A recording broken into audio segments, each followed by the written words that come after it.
अस्सलामुअलैकुम। प्रोग्राम अक्स बरक्स के साथ मैं हूं शाइस्ता शहजाद। नाज़रीन, आज हम बात करेंगे पाकिस्तानी सियासत के अंदर बढ़ती हुई कशीदगी की और हुकूमत के खिलाफ उठने वाली कुछ नई आवाज़ों की। बानी पीटीआई के मुकदमात, खैबर पख्तूनख्वा के बजट और आने वाले सियासी मंजरनामे की जो तब्दील होता हुआ नजर आ रहा है। तो सबसे पहले बात फैसल वाडा की, जिन्होंने एक मरतबा फिर वफाकी हुकूमत को शदीद तनकीद का निशाना बनाया है। इस बार वाडा साहब कह रहे हैं कि उन्हें ये बात समझ में नहीं आ रही कि वजीर आजम में ऐसी कौन सी सलाहियत है जिसकी बुनियाद पर वो हुकूमत चला रहे हैं। उनके मुताबिक असल फैसले वुज़रा नहीं कर रहे बल्कि ब्यूरोक्रेट्स कर रहे हैं और मुख्तलिफ वजारतों में अरबों रुपए की करप्शन हो रही है। माफिया कल्चर फरोग पा रहा है। फैसल वाडा ने वजारत सनअत और पैदावार पर संगीन इल्जाम आयद किए हैं और कहा है कि ऑटो सेक्टर में 125 अरब रुपए की बेज़ाब्तियों का काम हो गया है। ताहम हुकूमत की जानिब से वजीर आजम के मशीर हारून अख्तर और वजारत आला हुकाम ने तमाम इल्जामात को दस्तावेजी शवाहिद के साथ मुस्तरद किया है। लेकिन इस पूरी सूरत हाल में दिलचस्प बात यह है कि सेनेट की कमेटी के इजलास में वाडा साहब ने अपने दावों के हक में कोई वाज़ेह सबूत पेश नहीं किया। दूसरी जानिब राना सनाउल्लाह साहब कह रहे हैं कि फैसल वाडा काबीना में शामिल होना चाहते हैं। उनकी एक मासूमाना ख्वाहिश है और ये ख्वाहिश पूरी ना होने की वजह से वो अक्सर व पेशतर हमसे नाराज रहते हैं और इस किस्म की बातें करते हैं। उधर इस्लामाबाद हाई कोर्ट में बानी पीटीआई और बुशरा बीबी की दरखास्तें कल समाअत के लिए मुकर्रर की गई हैं। 190 मिलियन पाउंड केस में दोबारा अदालत में ज़ेर बहस आएगा, जिस पर सियासी हलकों की नजरें जमी हुई हैं इस पर। इसी दौरान चेयरमैन पीटीआई बैरिस्टर गौहर ने यह वाजे किया है कि मुल्क में हकीकी सियासी इस्तेहकाम उस वक्त तक मुमकिन नहीं है जब तक खान साहब से मुतालिक पैदा होने वाली बेयकीनी की कैफियत खत्म नहीं होती। और वो कहते हैं कि अवाम अब इन पेशगोइयों से तंग आ चुके हैं और मुल्क को सियासी इस्तेहकाम की जरूरत है। खैबर पख्तूनख्वा हुकूमत का ताहाल ये फैसला नहीं सामने आया कि आइंदा माली साल का मुकम्मल बजट पेश किया जाएगा या फिर सिर्फ 3 माह का एक अबूरी बजट आएगा।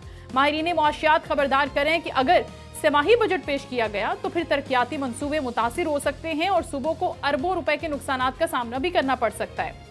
ऐसी सूरत हाल में सवाल यह है कि क्या हुकूमत अंदरूनी इख्तलाफात पर काबू पा सकेगी? क्या बानी चेयरमैन के मुकदमात में कोई बड़ी पेशरफ सामने आएगी या फिर खैबर पख्तूनख्वा मुकम्मल बजट पेश करेगा या फिर कोई अबूरी रास्ता इख्तियार करेगा? इन्हीं सारे सवालात के ऊपर हम बात करेंगे। सबसे पहले पाकिस्तान मुस्लिम लीग नून के सीनियर रहनुमा राजा अंसारी साहब हमें ज्वाइन कर रहे हैं, उनको वेलकम करते हैं। अस्सलाम वालेकुम राजा साहब। जी वालेकुम अस्सलाम। बहुत शुक्रिया सर शो में शिरकत करने के लिए। पाकिस्तान पीपल्स पार्टी से सरदार नजाकत शाह साहब हमें ज्वाइन कर रहे हैं, उनको भी वेलकम करते हैं। अस्सलाम वालेकुम शाह साहब। जी वालेकुम सलाम। बहुत शुक्रिया सर शिरकत करने के लिए प्रोग्राम में। राजा साहब की तरफ बढ़ना चाहूंगी। सबसे पहले तो ये जो वाडा साहब आप पर इल्जामात लगाते हैं, थोड़ा आई थिंक ये मौसम के हिसाब से चलते हैं।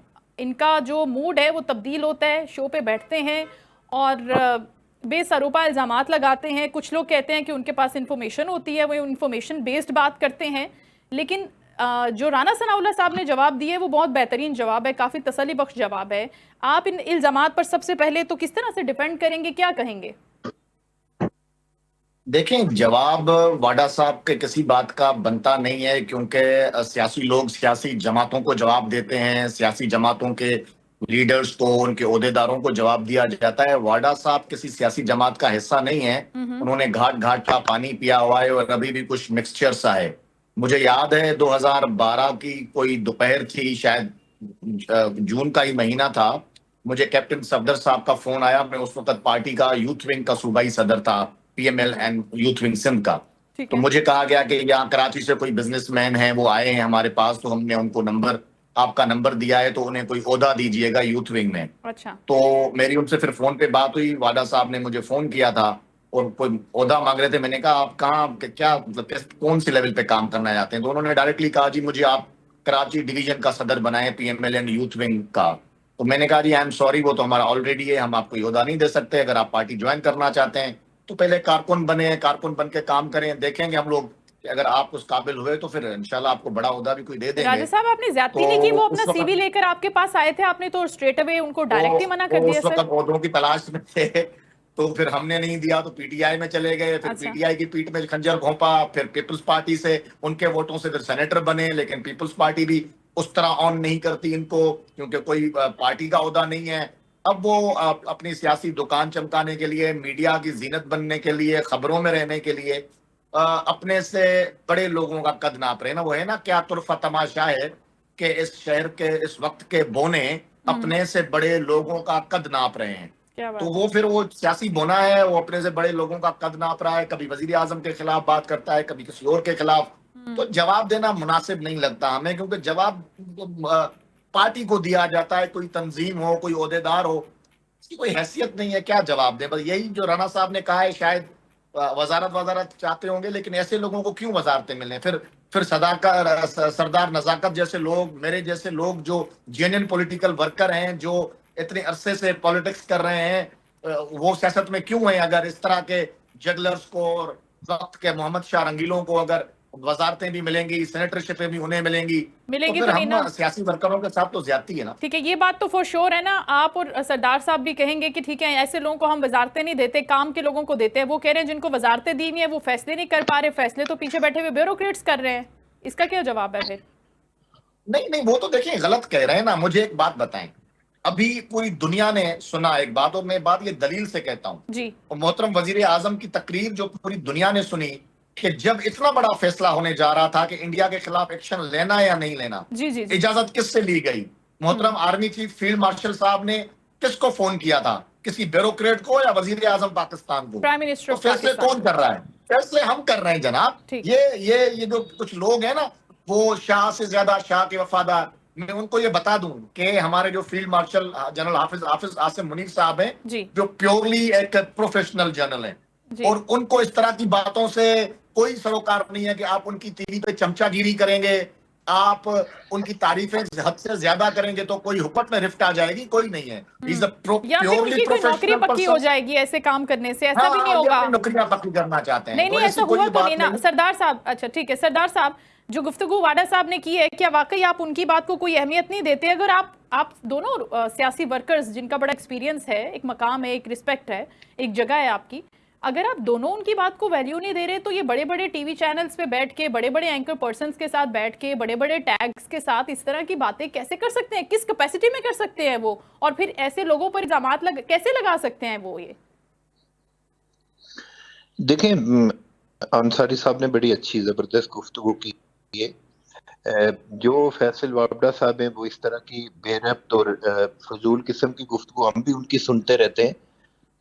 एक चीज का मुझे बहुत अफसोस होता है कि कहीं ना कहीं उनको उनका कोई ना कोई हैंडलर तो है ना, कि जो उनको हैंडल कर रहा है और उनको उनके पीछे जो जो उनको सपोर्ट कर रहा है, जिसकी वजह से इस तरह की स्टेटमेंट देते हैं। देखिए, इस वक्त हमारा मुल्क जिन क्राइसिस से गुजर रहा है, नेशनल और इंटरनेशनल, जो हमारे मुल्क का एक रोल है, प्राइम मिनिस्टर पाकिस्तान का, फील्ड मार्शल आसिम मुनीर साहब का, जी। बाकी सदर पाकिस्तान आसिफ अली जरदारी साहब का, सबका जो रोल है वो बहुत मेरे ख्याल में एक आइडियल किस्म का रोल है को अमन का एक गहवारा बनाने के लिए।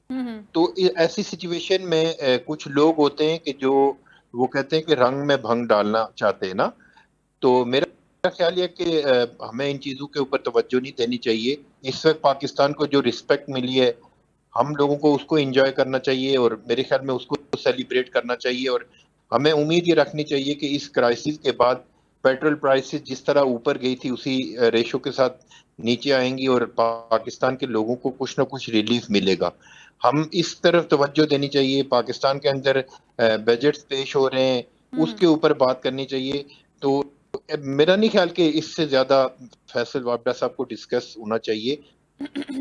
ठीक है, किसी की हम भी हम हम हम चापलूसी नहीं नहीं करते हैं, सरदार साहब, इससे हम कोई उनको फर्क नहीं डिस्कस पड़ता। करना भी नहीं चाहते, लेकिन अच्छा भला सिस्टम चल रहा होता है। ऐसे में ये दो चार ऐसे लोग हैं, मैं उनके नाम सबके तो नहीं लेना चाहूंगी, लेकिन वाडा साहब जैसे कुछ लोग हैं जो आके कहते हैं कि लो जी वजीर आला पंजाब मरियम नवाज शरीफ अब तो गई, लो जी फलाना सीएम गया, लो जी फलाना वजीर आजम गया। तो जब सब चीजें सेटल डाउन हो रही होती हैं। इससे कोई फर्क नहीं पड़ता। पाकिस्तान के अंदर इस वक्त जो आइडियल सिचुएशन है इन बिट आपकी आवाज ब्रेक हो गई है सरदार साहब। अच्छा सरदार साहब की आवाज ब्रेक हो गई। शहबाज जी शरीफ जी जी जी सर।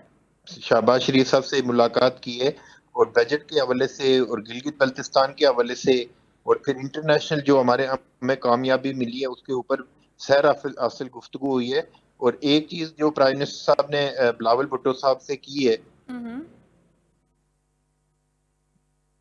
दावत भी दी है और उनको कहा कि हम आपको पूरी तरह से फैसिलिटेट करेंगे गिलगित बल्तिस्तान की गवर्नमेंट बनाने के लिए। तो ये इस तरह का जो आइडियल एक माहौल बना हुआ है उसको डीरेल करने के लिए कुछ लोग होते हैं, कुछ छेद करने वाले लोग होते हैं, लेकिन मेरा नहीं ख्याल कि इन लोगों की कोई इतनी अहमियत है। अगर कोई बंदा अगर किसी की तारीफ करता तो मेरे ठीक ठीक सरदार साहब, आपको आवाज आ रही है सर? अच्छा, शायद इनके नेटवर्क का प्रॉब्लम है। राजा साहब, सरदार साहब से भी पूछेंगे गिलगित बल्तिस्तान हुकूमत के हवाले से क्या सेटअप है, वफाकी हुकूमत के साथ क्या बात हुई है। लेकिन पीएमएलएन के जो 2 आज़ाद उम्मीदवार आपकी जमात के हिमायत याफ्ता थे सर, वो तो आईपीपी को प्यारे हो गए सर। किस तरह से बनने जा रहा है गिलगित बल्तिस्तान में हुकूमत का सेटअप, राजा अंसारी साहब? नहीं, देखें वो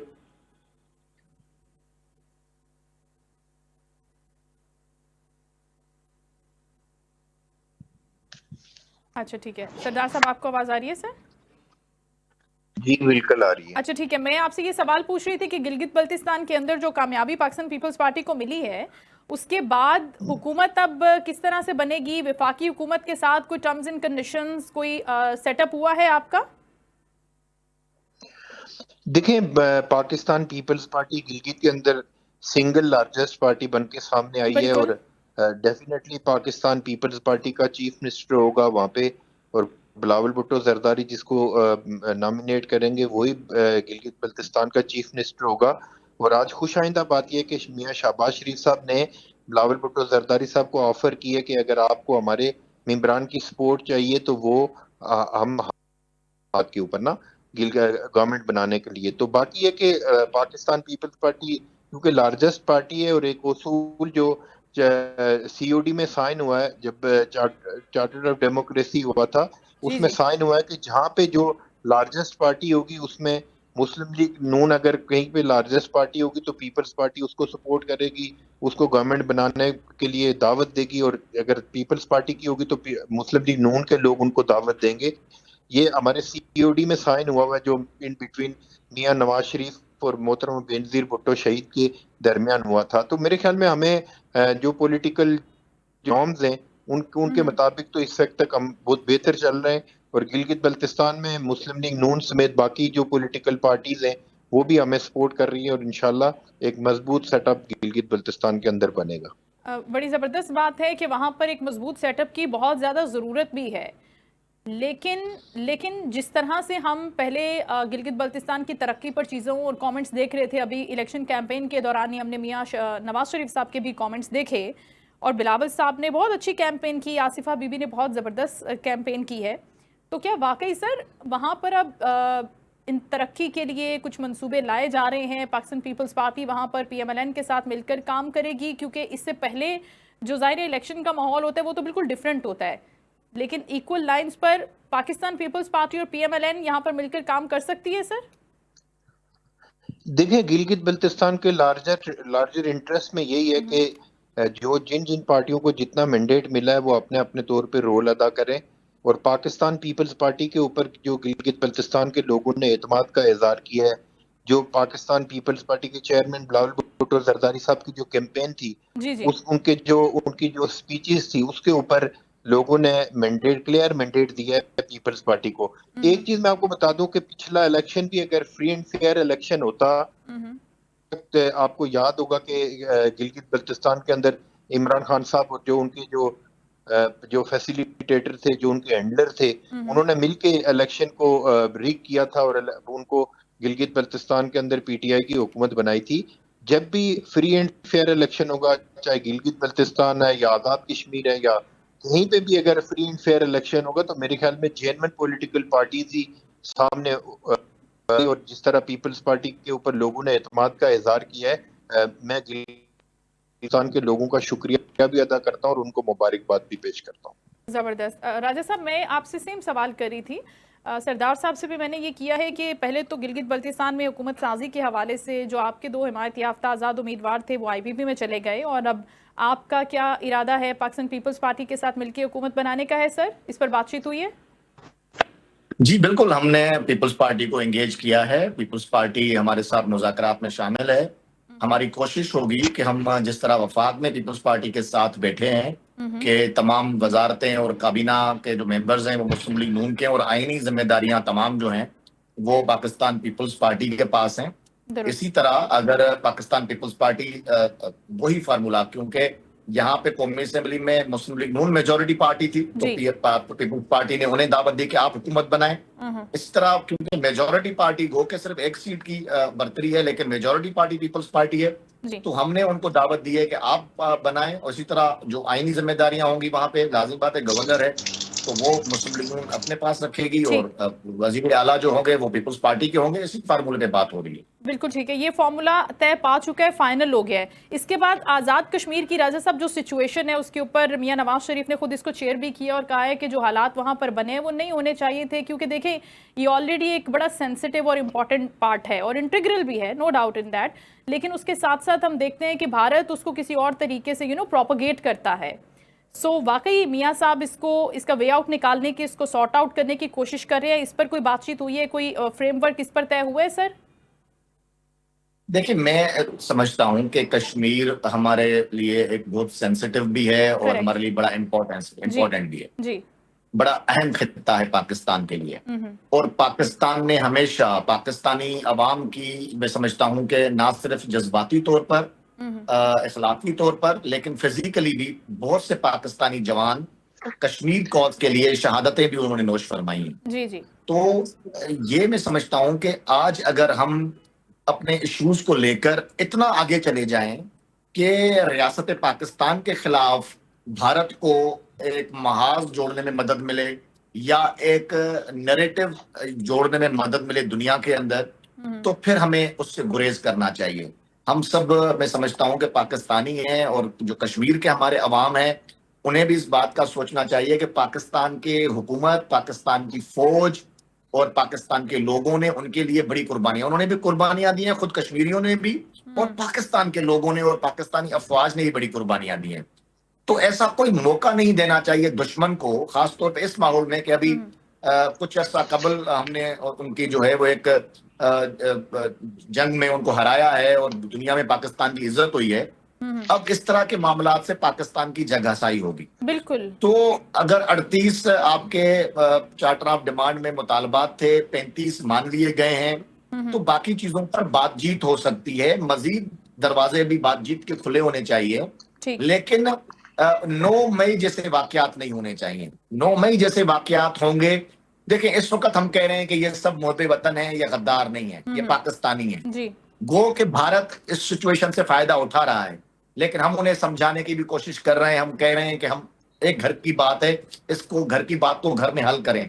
लेकिन अगर ये चीजें बढ़ती हैं तो फिर जरूर मेरे जैसा आदमी भी ये बोलने पे मजबूर होगा कि फिर कहीं भारत का तो कोई हाथ नहीं है, कहीं किसी और मुल्क का तो कोई हाथ नहीं है, ये सोची जाएगी। तो इसलिए हम वो उस तरफ नहीं जाना चाहते। हम चाहते हैं हमारे भाई हैं, उनको जरूर तकलीफ होगी तो वो इस तरह आए हैं बाहर, मिलते हैं, बैठते हैं, बात करते हैं और बात से मसाइल को हल करते हैं। हमसे भारत, जिस तरह आप भारत से बात करते हो उस रवैये में हमसे बात ना करें जिस रवैये में भारत हमसे बात करता है। तो वो अगर इस तरह बात होगी तो फिर बात आगे नहीं चल सकती। ठीक है, मतलब ब्लैकमेलिंग के थ्रू आप बात नहीं कर सकते, आप एक अच्छे तरीके से in a very good manner, good gesture आप बात कर सकते हैं, आपकी बात को सुना और समझा भी जाएगा। सर ये एक बड़ी इंपॉर्टेंट चीज़ है राजा साहब, जो बड़ी डिस्कस भी हो रही है कि अभी जाहिर है कि 3 माह की कम तरीन सतह पर आ गई आलमी मार्केट में खाम तेल की कीमत। पाकिस्तान में सर प्राइसेस के हवाले से वैसे तो वजीर पेट्रोलियम कह रहे हैं कि कीमतें कम हो जाएंगी, बड़ी अच्छी खबर आएगी। आपके पास सर क्या इनसाइट्स हैं, कब तक हमें ये खुशखबरी सुनने को मिलेगी? क्योंकि इस हवाले से आवाम भी बहुत फिक्रमंद है, नया बजट भी आया है, जाहिर है आपको पता है। तो इस हवाले से हमें बताएं कि क्या अपडेट्स हैं और क्या किन चीज़ों पर वजीर आज़म साहब जो हैं वो खुद इस पर बात कर रहे हैं कि आवाम को रिलीफ मिले इस पर खुसूसी तौर पर। देखिए, मोहतरम वजीर आजम ने ये क्लियर हिदायत जारी की हैं। आज भी उनकी कंसर्न मिनिस्ट्री से बात हुई है कि पेट्रोलियम प्राइसेस जैसे ही इंटरनेशनल मार्केट में कम होती हैं उसका डायरेक्टली फायदा पाकिस्तानी अवाम तक जरूर पहुंचना चाहिए जी। पेट्रोलियम प्राइसेस इंटरनेशनल मार्केट में उसका जो रिलीफ होता है कम होने का, वो अवाम तक उसके समरात जरूर आने चाहिए। लेकिन इस वक्त इशू ये है कि अनसर्टेनिटी अभी तक है जब तक के मुआहदे पे दस्तखत नहीं होते। Right right. आज भी अमेरिकी सदर ने ये प्रेस कॉन्फ्रेंस में बताया है कि मुआहदा तो हो चुका है, लेकिन उसमें अभी तक दस्तखत नहीं हुए, जो कि जल्द हो जाएंगे। तो एक मार्केट में अनसर्टेनिटी जरूर है। ठीक। तो मैं समझता हूं कि 1 या 2 दिन के अंदर जैसे ही ये दस्तखत भी होते हैं और थोड़ा मार्केट सर्टेन होता है, तो इंशाल्लाह जो ट्रिकल डाउन होगा इसका इफेक्ट वो सूरत में होगा और जरूर रिलीफ मिलेगा। वज़ीर आज़म एक लम्हे की देर नहीं करेंगे जी। और वो पेट्रोलियम प्राइसेस कम करने का ऐलान कर देंगे। बिल्कुल ठीक है। आई होप कि ये अब जल्द हो जाएगा क्योंकि इस पर काम हो रहा है। और सरदार नज़ाकत साहब, आपसे ये जानना चाहते हैं कि जिस तरह से पाकिस्तान पीपल्स पार्टी ज़ाहिर इत्तेहादी जमात भी है PMLN की, लेकिन जहां पर अवाम के लिए थोड़े सख्त फैसले करने की बात आती है तो हम देखते हैं कि बिलावल साहब बहुत ही एक स्ट्रॉन्ग स्टैंड लेते हुए हमें दिखते हैं। जहां पर अवामी मुफादात का जिक्र होता है, उनकी बात होती है, अवाम के रिलीफ की बात होती है, तो क्या उन्होंने भी प्राइम मिनिस्टर साहब से बात की है? क्योंकि अभी पिछला कुछ टाइम जो मिडिल ईस्ट की सिचुएशन थी और पूरे कॉन्फ्लिक्ट के दौरान हमने बहुत सफ़र किया है, जितना इम्पैक्ट हमारे ऊपर आया है आई डोंट थिंक के खित्ते में किसी भी और मुल्क के ऊपर आया है, या उतना रेट, इन्फ्लेशन रेट या फिर फ्यूल प्राइसेस या फिर एनर्जी प्राइसेस बढ़ी हैं। तो इसके अंदर सर क्या ऐसा नहीं हो सकता था कि एक बहुत ही स्मार्ट किस्म का कोई पैकेज अनाउंस किया जाता जिसके अंदर लेवी की कीमतें कम की जाती, आवाम पर बोझ कम से कम डाला जाता? इसमें पाकिस्तान पीपल्स पार्टी कहाँ थी और क्या रोल रहा उनका? देखें, चेयरमैन पाकिस्तान पीपल्स पार्टी बिलावल भुट्टो जरदारी साहब ने क्लियर हुकूमत पाकिस्तान को रिक्वेस्ट कुछ दिन पहले कि जो भी इंटरनेशनल ऑयल प्राइसेस कम होती हैं या जो भी चीजें होती हैं उसका रिलीफ डेफिनेटली पाकिस्तान के अवाम को मिलना चाहिए। और आज भी जो पाकिस्तान से उनकी मीटिंग हुई है उसमें भी ये सारी चीजें डिस्कस हुई हैं। और खुद मेरे ख्याल में प्राइम मिनिस्टर पाकिस्तान की मैं स्टेटमेंट सुन रहा था आज कि उन्होंने कहा कि जिस तेजी के साथ ऊपर गई थी उसी तेजी के साथ उन्होंने अपनी मिनिस्ट्री को इंस्ट्रक्शन दी है कि उसी प्राइसेस के साथ इनको प्राइसेस को नीचे आना चाहिए को। एक थोड़ा सा अगर मुझे इजाजत देते हैं कि अंसारी साहब ने कश्मीर के हवाले से बात की है। रियासत जम्मू कश्मीर के जो लोग हैं उसमें चंद एक लोग हैं जो पाकिस्तान के खिलाफ बात करते हैं, पाकिस्तान की आर्म फोर्सेस के खिलाफ बात करते हैं, जबकि मैं समझता हूँ कि जो 90% जो कश्मीर के रहने वाले लोग हैं, चाहे आज़ाद कश्मीर के अंदर रहते हैं या मकबूजा कश्मीर के अंदर रहते हैं, वो पाकिस्तान से बड़े पाकिस्तानी हैं। तो मैं ये समझता हूँ कि जो लोग पाकिस्तान के खिलाफ बात करते हैं, इस तरह के लोग तो बलूचिस्तान के अंदर भी मौजूद हैं, इस तरह के तो हो सकता है सिंध के अंदर भी मौजूद हैं। कौम प्रेस लोग यहाँ पे, कौम प्रेस भी पाकिस्तान के खिलाफ कभी कभी बात करते हैं। तो मैं ये समझता हूँ कि आज़ाद कश्मीर के लोगों का जो एहतजाज है वो बिल्कुल जायज एहतजाज हो सकता है, उनकी डिमांड जायज हो सकती है, लेकिन जो पाकिस्तान के खिलाफ स्पीचेस कर रहे हैं उनका ताल्लुक मेरे ख्याल में बिल्कुल हमारे जो कश्मीर के लोग उनसे बिल्कुल नफरत करते हैं। और आज भी पाकिस्तान के साथ आज़ाद कश्मीर के लोगों की मोहब्बत है। और कश्मीरी वाहिद पाकिस्तानी है जो पाकिस्तान बनने से 14 दिन पहले उन्होंने करारदाद मंजूर करके पाकिस्तान के साथ अपना हलाक करने की करारदाद मंजूर की। तो मेरे ख्याल में हम सब लोगों को इसको अच्छे तरीके से, जिस तरह पाकिस्तान की लीडरशिप ने हमेशा शफकत का मुजाहरा किया, चाहे वो मिलिट्री एस्टेब्लिशमेंट की लीडरशिप हो या आर्म जो हमारी सिविल गवर्नमेंट हो, जितनी गवर्नमेंट्स हैं उन्होंने हमेशा कश्मीर के लोगों के साथ मोहब्बत और प्यार के साथ, और मैं समझता हूँ कि आज़ाद कश्मीर के लोग और मकबूजा कश्मीर के लोग इससे ज्यादा पाकिस्तान से मोहब्बत करते हैं। इस बात में कोई डाउट नहीं है सरदार साहब, लेकिन हम पहले भी जब जिक्र कर रहे थे, अभी कुछ दिन पहले जब ये पूरे का पूरा कॉन्फ्लिक्ट हुआ था, तो हम ये बात कर रहे थे कि वो जो चंद गिने चुने लोग हैं, वो 8 हैं या 10 हैं या 20 हैं, जितने भी लोग हैं एटलीस्ट उनको आइडेंटिफाई किया जाए और जो वो डिजर्व करते हैं उनके साथ किया जाए, क्योंकि वो मिसलीडिंग बातें भी कर रहे हैं, वो प्रोपेगेंडा भी कर रहे हैं, वो दुश्मन के हाथों यरगमाल हो रहे हैं, इस्तेमाल हो रहे हैं, और हम नहीं समझते कि वो उन आवाम की तर्जुमानी कर रहे हैं जो रियल कश्मीरी हैं, जो रियली पाकिस्तान से मोहब्बत करते हैं और जो पाकिस्तान की इज्जत करते हैं, एहतराम करते हैं। हमने कहा था कि उनको आइडेंटिफाई होना चाहिए, उनको एक अलग तरीके से रूल एंड लॉ के मुताबिक उनको बिल्कुल मैं आपकी बात को सेकंड करता हूं और एक आपकी इंफॉर्मेशन शेयर कर रहा हूं जी प्लीज। कि इस वक्त पाकिस्तान की आर्मी के अंदर आज जो आर्मी की कल कोई एक मीटिंग हुई है, उसकी जो साफियों के साथ उनकी डिस्कशन हुई है जी। पाकिस्तान आर्मी के अंदर तकरीबन 30 से 40% जो यूनिफॉर्म पर्सन है उनका ताल्लुक आजाद कश्मीर गिलगित बल्तिस्तान से है। नो डाउट है इस वक्त भी हमारे इस वक्त बहुत हाईएस्ट पोस्ट पे हमारे कश्मीर के लोग आर्मी के अंदर बैठे हुए हैं, और मैं समझता हूँ कि इसमें कोई फर्क नहीं है, हम सब पाकिस्तानी हैं, चाहे वो पंजाबी हैं, सिंध के लोग हैं, बलोचिस्तान है, केपी है, जीपी है, एजेके है, सब लोग हम पाकिस्तानी हैं और सब मोहिब वतन हैं। अगर कुछ 2-4 गंदे अंडे इस तरह की लोगों को गुमराह करने की कोशिश कर रहे हैं तो उनकी कोई हैसियत ना आजाद कश्मीर में है ना पाकिस्तान में उनकी कोई हैसियत है। बिल्कुल ठीक, आप दुरुस्त कह रहे हैं। दूसरी जानिब फिर जब मुहिब्बे वतन होने की बात आती है तो फिर एक पाकिस्तान के अंदर बैठी हुई जमात के ऊपर भी क्वेश्चन रेज किया जाता है। राजा साहब, आपसे सवाल है, अभी मैं बैरिस्टर गौहर साहब का स्टेटमेंट देख रही हूँ जिसके अंदर प्राइम मिनिस्टर साहब ने उनको एक मरतबा फिर ऑफर किया है मुज़ाकरात की। आप इस ऑफर को किस तरह से देखते हैं और कितनी बार प्राइम मिनिस्टर साहब उनको ऑफर करेंगे कि भाई आ जाए, आप हमसे बात कर लें, मुज़ाकरात कर लें?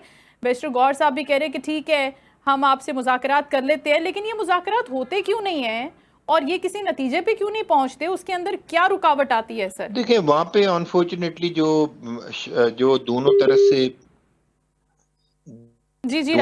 से वहां पे लोग शहीद हुए हैं, सिक्योरिटी फोर्सेस के लोग भी शहीद हुए हैं, वहां पे सिविलियन भी शहीद हुए हैं, जिसकी वजह से एक काफी एक कंट्रोवर्सी वहां पे है, वहां पे बहुत ज्यादा चीजें हैं। एक मिनट सरदार साहब, सरदार साहब, I have changed my question. मैंने राजा साहब से ये सवाल किया था जो स्पेसिफिकली पाकिस्तान तहरीक इंसाफ के हवाले से। राजा साहब की आवाज मुझ तक नहीं आ रही है, म्यूट है शायद आपका माइक। सर राजा साहब, आपका माइक। जी जी, अब आपकी आवाज है। जी, I am sorry, it's okay. अच्छा, इशू ये है कि आपने जो सवाल पूछा है उसके दो पहलू हैं। जी जी। एक पहलू तो ये है कि मोहतरम वजीर आजम बार बार और कितनी बार उनको मुज़ाकरात की जो है वो दावत देंगे। देखें, जो घर को अपना समझते हैं, जो पाकिस्तान को अपना समझते हैं, जो चाहते हैं कि पाकिस्तान में पॉलिटिकल स्टेबिलिटी आनी चाहिए, सियासी इस्तेहकाम हो ताकि मुआशी इस्तेहकाम की तरफ हम बढ़ सकें, वो तो यही चाहेंगे कि जी मुज़ाकरात करते हैं, बैठते हैं, बैठ के बात को हल करते हैं। इसलिए पीटीआई को मोहतरम वजीर आजम ने बार बार डायरेक्टली भी इनडायरेक्टली भी अपने वज़रा की जानिब से भी मुज़ाकरात की दावत दी कि आए, बैठें, पाकिस्तान को आगे की तरफ ले चलते हैं, क्योंकि पाकिस्तान को मुआशी मैदान में बड़े चैलेंजेस का सामना है। जी बिल्कुल। अब इसका दूसरा पहलू है। दूसरा पहलू ये है कि एक तो ये लोग मुज़ाकरात कभी भी नहीं चाहते हैं और सीरियसली मुज़ाकरात के लिए आते ही नहीं है, ना ही वो उसमें पेशरफ्त करते हैं। दूसरा, इन लोगों के हाथ में कुछ नहीं है। उसकी सबसे बड़ी वजह यह है कि ये बुनियादी तौर पर जितने भी लोग हैं पीटीआई के इस वक्त जो बाहर या असेंबली में मौजूद हैं, वो बेबस हैं, उनके पास इख्तियार नहीं है, वो बात कर नहीं सकते और उनके ऊपर ट्रस्ट भी नहीं है। ना खान साहब का ट्रस्ट है, ना खान साहब की बहनों का ट्रस्ट है। और वो इस पूरी पीटीआई जो तहरीक है इसको फैमिली लिमिटेड बना के बैठे हुए हैं। अपनी फैमिली से बाहर जो है वो किसी को इख्तियार देने के लिए, किसी पर ट्रस्ट करने के लिए वो एग्री नहीं है। ठीक है। अब इशू ये है कि अगर हुकूमत के साथ पीटीआई का वफद जो है, पार्लियामेंटेरियंस जो हैं, वो मुज़ाकरात में शामिल होते हैं तो वो बेचारे, उनके पास इख्तियार ही नहीं है, वो क्या बात करेंगे। तो बेसिकली ये मामला आते हैं। दूसरी तरफ क्यों नहीं कामयाब हो पा रहे या उसकी वजह क्या है, वो ये है कि देखें, आपको याद होगा कि ये वाहिद सियासी जमात है पाकिस्तान की जो फॉरेन फंडिंग लेती रही है और इतनी बड़ी तादाद में, यानी लाखों डॉलर्स जो हैं वो फॉरेन फंडिंग इनको मिलती रही है इंटरनेशनली, जिसमें इंडियन भी लोग शामिल थे और दीगर ममालिक के लोग भी शामिल थे। इसराइल की कंपनीज शामिल थी जो इनको फॉरेन फंडिंग करती रही हैं। Right right. अब लाजमी बात है कि वो जो लोग इनको इतना पैसा देते रहे हैं, शायद अभी भी बैकडोर चैनल से दे रहे हो, वो लोग पाकिस्तान के अंदर हैं जिनकी आप बात कर रहे हैं। जी, वो तो नहीं चाहेंगे ना कि पीटीआई को इस तरह का मुस्बत किरदार अदा करे पाकिस्तान में, जिससे हालात बेहतर हों और पाकिस्तान मुआशी तौर पर मजबूत और ताकतवर मुल्क बने। वो तो नहीं चाहेंगे। तो उन्होंने अपनी इस प्रॉक्सी के जरिए, पीटीआई के जरिए इस तरह का माहौल क्रिएट किया हुआ है।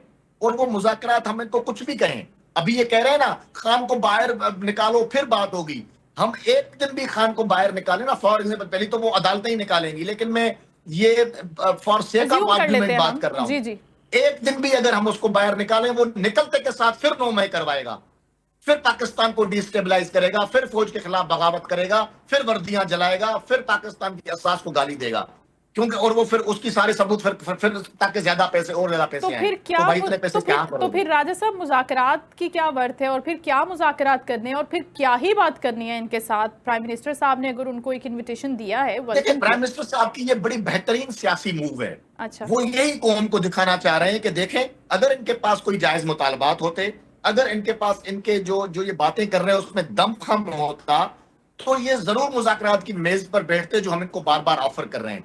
बिल्कुल उसी तरह जिस तरह मोहतरम वजीर आजम ने भारत के इल्जामात पर यह कहा कि अगर आप समझते हैं कि पाकिस्तान इन्वॉल्व है तो आए आप एक न्यूट्रल किसी थर्ड कंट्री को आप उसमें बैठे और एक न्यूट्रल इंक्वायरी होनी चाहिए। तो क्योंकि भारत मुजरिम था, भारत ने खुद ये पहलगाम वाकया किया था, तो भारत उससे भाग गया और वो जंग की तरफ आया। इस तरह ये बार बार मुज़ाकरात से भाग रहे हैं क्योंकि इनके पास कोई ठोस बात नहीं है मुज़ाकरात की मेज पर करने की। कोई ऐसी बात देखें, अगर हमसे वो कहते हैं मुज़ाकरात में आएंगे और वो कहते हैं कि जी हमारे लीडरों को आप रिहा करें, तो लाजमी बात है ना, वो तो वहां तो एक लॉजिकल बात होगी। तो हम कहेंगे कि भाई आपके जो लीडर है वो तो 190 मिलियन पाउंड केस में, ये उसके सबूत हैं, ये अदालत की फाइंडिंग है, जाएं अदालत से रुजू करें, तो वहां तो वो लाजवाब हो जाएंगे। और ये बात वो जानते टीवी हैं। पे बैठ के बात करना, आर्ग्यूमेंट करना एक अलग है, टेबल पे बैठेंगे तो लाजमी बात है फिर सच्चाई के साथ बैठना पड़ेगा, वो सच्चाई उनके पास नहीं है। ठीक है, इसके अलावा भी तो वो बातें करते हैं, इसके अलावा भी तो उनके मुतालबात है ना सर, खान साहब की रिहाई के अलावा भी 1 मिलियन पाउंड के अलावा भी तो वो कुछ बातें करते हैं। तो वो आए ना, हम तो ऑफर कर रहे हैं कि आपका जो भी मसले हैं आप बैठें, पाकिस्तान में सियासी इस्तेहकाम के लिए राह हमवार करते हैं, बैठते हैं, बात करते हैं, बात पब्लिकली भी करनी हो तो हम हाजिर हैं, आप इन कैमरा करें या पब्लिकली करें, हम हाजिर हैं। कौम को देख के ज्यादती हुकूमत की तरफ से हो रही है या पीटीआई की तरफ से हो रही है, ये जाहिर होना चाहिए। लेकिन वो मुज़ाकरात इसलिए नहीं कर रहे कि बेचारे जो पार्लियामेंटेरियंस बाहर हैं उनके पास कोई इख्तियार नहीं है, वो एक भी उनका शख्स हमारे साथ मुज़ाकरात में एंगेज होगा, खान की बहनें दूसरे दिन उसको गालियां देना शुरू कर देंगी, गद्दार कहेंगी बेचारे को। बिल्कुल, शेर अब्दुल मरवत के साथ क्या हुआ पता है आपको?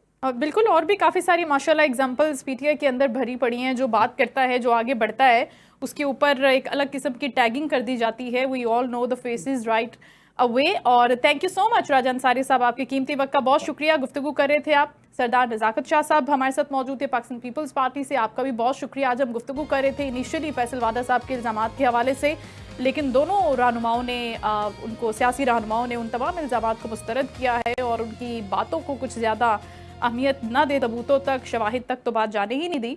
गो के राना सनाउल्लाह साहब ने ये ज़रूर कहा कि सिर्फ़ और सिर्फ वो अपनी नाराज़गी का इजहार कर रहे होते हैं या अपनी सीवी दे रहे होते हैं या कुछ वजारत चाह रहे हैं, तो शायद इसलिए वो इस तरह के इल्ज़ामात हुकूमतों पर, प्राइम मिनिस्टर साहब पर लगा रहे हैं। इसके अलावा इन तमाम इल्ज़ामात के अंदर कोई सच्चाई नहीं है। जहाँ तक हमने पाकिस्तान तहरीक इंसाफ की बात की, बैरिस्टर गौहर साहब की बात की और प्राइम मिनिस्टर साहब ने खुद उनको मुज़ाकरात की दावत दी है, जिसके ऊपर I hope and you will see कि वो नहीं बैठेंगे और ना ही उसके ऊपर कोई बातचीत करेंगे, क्योंकि उनका सबसे बड़ा जो मुतालबा होता है वो खान साहब की रिहाई होती है, जिसमें केसेस उनकी अदालतों के अंदर हैं और अदालतों से ही उनको इंसाफ मिलेगा और रिलीफ मिलेगा। प्राइम मिनिस्टर साहब या कोई भी और शख्स उनको नहीं दे सकता, और अगर उनको ऐसा लगता है कि मिल सकता है तो फिर वो उनसे ही बात करना चाहते हैं जहां से उनको उम्मीद है कि यहाँ हमारी बात सुनी जा सकती है या मानी जा सकती है या यहाँ से खान साहब की रिहाई हो सकती है। इसके साथ ही नाज़रीन, शो का वक्त खत्म हुआ। अपना ख्याल रखिएगा। इंशाल्लाह कल आपसे दोबारा मुलाकात होगी। अल्लाह हाफ़िज़।